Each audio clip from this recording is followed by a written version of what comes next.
Assalamualaikum warahmatullahi wabarakatuh. Perkenalkan, nama saya Bintang Aprilia Maharani dari Akuntansi D 2019. NIM saya 7211419161. Saya akan menjelaskan tentang bab 3 SIM, yaitu menggunakan teknologi informasi dalam menjalankan perdagangan elektronik atau e-commerce. Yang pertama ada perdagangan elektronik. Perdagangan elektronik atau yang biasa disebut dengan e-commerce adalah penggunaan jaringan komunikasi dan komputer untuk melaksanakan proses bisnis. Ada dua definisi, yaitu ada definisi sempit dan juga definisi luas dari perdagangan elektronik. Definisi sempit dari perdagangan elektronik meliputi transaksi-transaksi bisnis yang berhubungan dengan pelanggan dan pemasok yang menghubungkan komputer mereka masing-masing melalui internet. Sedangkan menurut definisi luasnya, e-commerce dapat memfasilitasi operasi internal maupun eksternal dari perusahaan. Selanjutnya ada e-commerce di luar batas perusahaan. Ada e-commerce bisnis ke konsumen atau business to consumer atau B2C, dan juga e-commerce bisnis ke bisnis atau business to business atau B2B. B2C mengacu pada transaksi-transaksi yang terjadi antara sebuah bisnis dan konsumen akhir produk. Sedangkan B2B mengacu pada transaksi antar bisnis di mana tidak ada pihak yang menjadi konsumen akhir. Selanjutnya ada manfaat-manfaat yang diharapkan dari e-commerce. Yang pertama yaitu perbaikan layanan pelanggan sebelum, selama, dan setelah penjualan. Yang kedua adalah perbaikan hubungan dengan pemasok dan komunitas keuangan.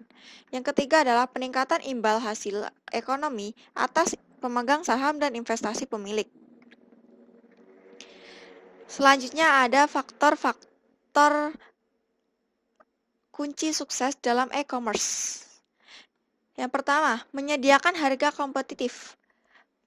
Yang kedua, menyediakan jasa pembelian yang tanggap, cepat, dan juga ramah. Ketiga, menyediakan informasi barang dan jasa yang lengkap dan jelas. Keempat, menyediakan banyak bonus seperti kupon, penawaran istimewa, dan diskon. Kelima, memberikan perhatian khusus seperti usulan pembelian. Yang keenam, menyediakan rasa komunitas untuk berdiskusi, masukan dari pelanggan, dan lain-lain.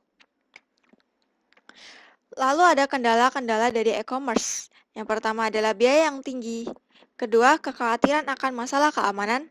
Dan yang ketiga adalah peranti lunak yang belum mapan atau belum tersedia. Selanjutnya ada ruang lingkup e-commerce. Ruang lingkup e-commerce ada 7 sebenarnya. Yang pertama ada teknologi, lalu yang kedua adalah marketing dan new consumer process. Ketiga adalah electronic link aid. Yang keempat adalah information value adding. Yang kelima service infrastruktur. Yang keenam adalah market making. Yang ketujuh adalah legal, privasi, dan public policy. Selanjutnya ada intelijensi bisnis. Intelijensi bisnis atau business intelligence atau BI adalah aktivitas pengumpulan informasi mengenai unsur-unsur di dalam lingkungan yang berinteraksi dengan perusahaan. Ada dua intelijensi bisnis. Yang pertama yaitu basis data eksternal. Perusahaan tidak harus mengumpulkan informasi lingkungannya sendiri, karena tersedia sejumlah basis data komersial penting yang memberikan informasi mengenai hampir semua subjek. Jadi perusahaan menggunakan berbagai basis data ini untuk mendapatkan kecerdasan bisnis karena ia lebih cepat dan lebih murah daripada meneliti berbagai jenis sumber informasi. Basis data pemerintah juga merupakan sumber informasi penting, seperti perpustakaan, biro sensus, biro statistik tenaga kerja, dan juga sebagainya. Yang kedua adalah mesin pencari.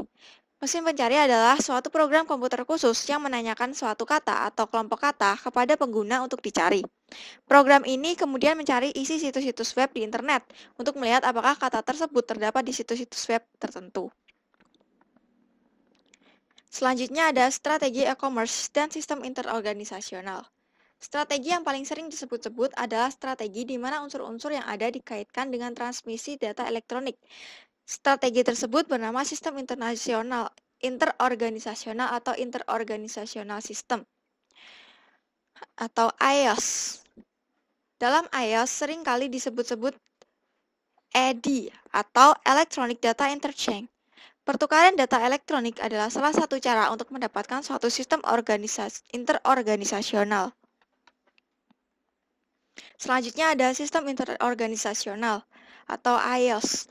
Manfaat dari iOS yang pertama ada efisiensi komparatif. Efisiensi komparatif ini terdiri dari efisiensi internal dan juga efisiensi interorganisasional. Efisiensi internal terdiri atas perbaikan dalam operasi-operasi perusahaan itu sendiri, sehingga memungkinkan perusahaan mengumpulkan dan mengambil keputusan dengan cara yang lebih cepat. Lalu ada efisiensi interorganisasional yang meliputi perbaikan-perbaikan yang diperoleh melalui kerjasama dengan perusahaan-perusahaan lain. Selanjutnya ada kekuatan penawaran.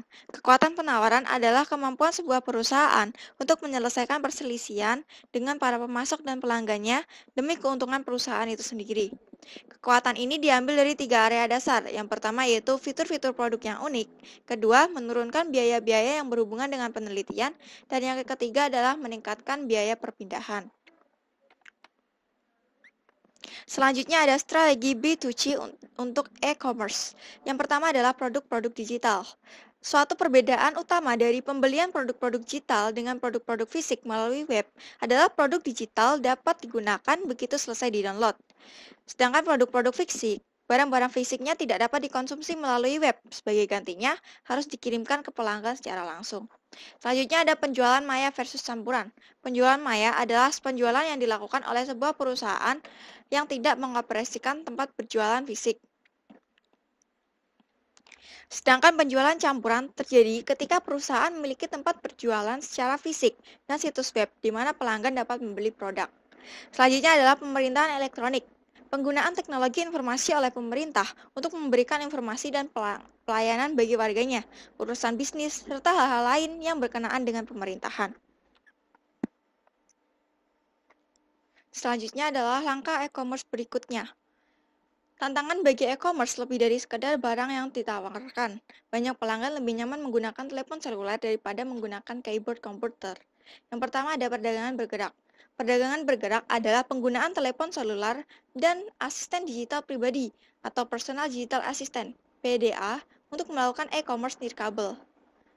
Seiring dengan berkembangnya teknologi, telepon seluler dari generasi analog menjadi generasi digital. Istilah telekomunikasi generasi ketiga telah secara longgar dipergunakan untuk teknologi-teknologi nirkabel yang mampu memindahkan data.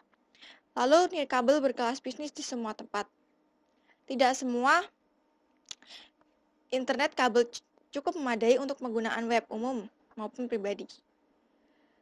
Sehingga komunikasi nirkabel yang kecepatannya cukup memadai melalui penyedia jasa komunikasi yang sama dengan jasa telepon seluler akan memungkinkan terciptanya komputasi nirkabel berkelas bisnis hampir di semua bisnis, hampir di semua tempat. Sekian presentasi dari saya. Apabila ada kekurangan atau kesalahan kata, saya mohon maaf. Wabillahi taufik wal hidayah. Wassalamualaikum warahmatullahi wabarakatuh.